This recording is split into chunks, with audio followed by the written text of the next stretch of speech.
Good morning. Well, it is for me anyway. Hey, how you doing, guys? What an awesome night. We had a night under the stars. This is where we are. I'm not getting up yet, so the camera handle might be rubbish.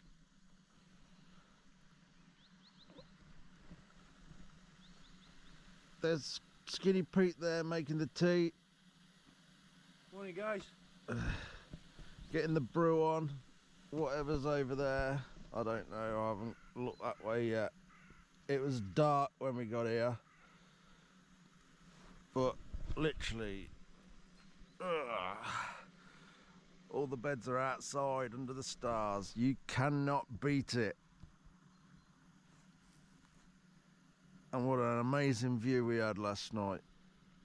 Clear skies. See all the Milky Way thingy, and I was quite surprised how many shooting stars, whatever you want to call them, and just satellites one after the other, because the sky's so clear last night.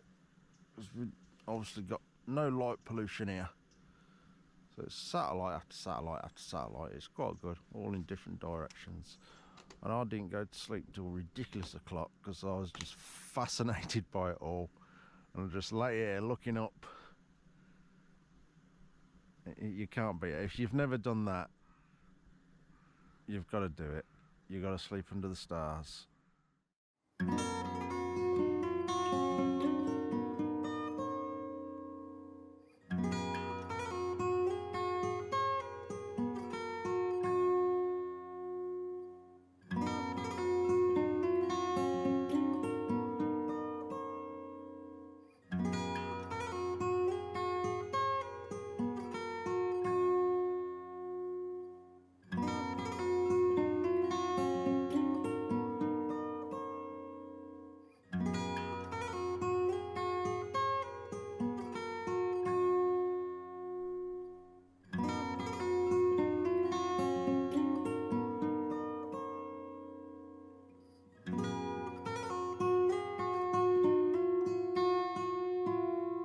Back in the Welsh mountains, deep in the valleys, and taking an evening stroll. We've got a couple of things to do over the next day and a half, sort of, and then we're heading back. It's the weekend off, and we've just come across quite an interesting little place. Maybe to some, maybe not. I thought I'd share it with you anyway. So, not sure if we're allowed on here, probably not, but I'm gonna have sort of a sneak round. I'll be respectful, I'm not gonna damage anything, obviously, and I'll try and cover and catch as much as I can.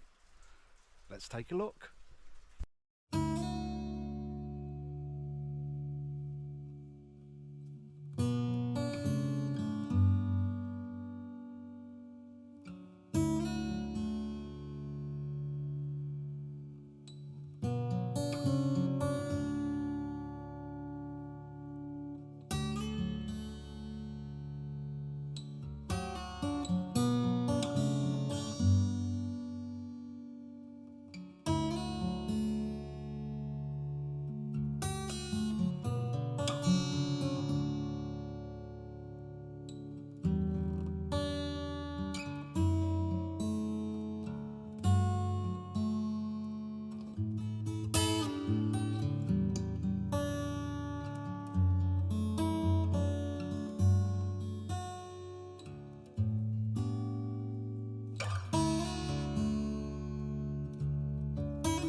What a wonderful little place this is. I often wonder how many other places we've got like this up and down the country, because we are known to be a little bit eccentric.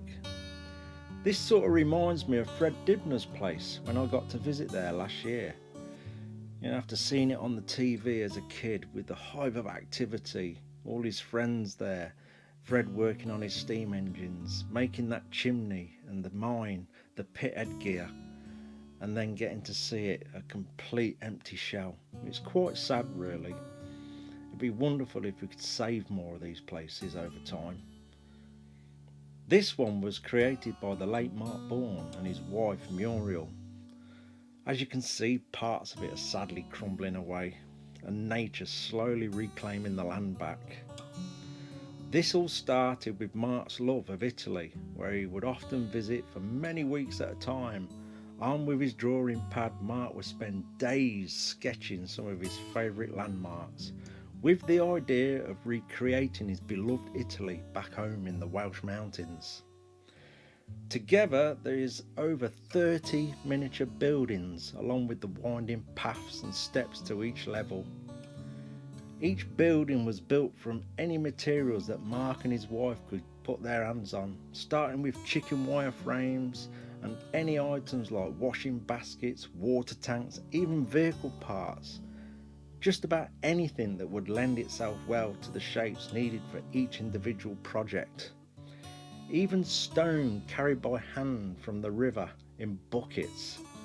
This was a task in itself for the elderly couple, I guess. Locals say Muriel was still carrying heavy materials up that hill well into her 80s. This labour of love and dedication spanned over a period of 25 years. According to Mr. Bourne, his creation caused much amusement among the local planning officers. Intrigued by his project, they paid a few visits at the start, but left him and his wife Muriel to carry on with their labour of love.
So there we go. Quite bizarre really. And like I say, it's 25 years labour of love, and there is a group that are going to start to sort of look after it, not necessarily sort of rebuild it, but they're going to look after it and just patch things up, because one of the main ideas of originally of the man who built it was to have it like a jungle, slightly overgrown, so it's like a secret hidden community, which I think is nice. I think it should stay like that. I don't think it needs completely cutting back so you can see everything. I think it probably needs tidying up a tiny bit and then just keeping on top of. Anyway, I'm off back to the van to get my head down for the night, ready for tomorrow's adventure. Cheers for watching, guys. Take care.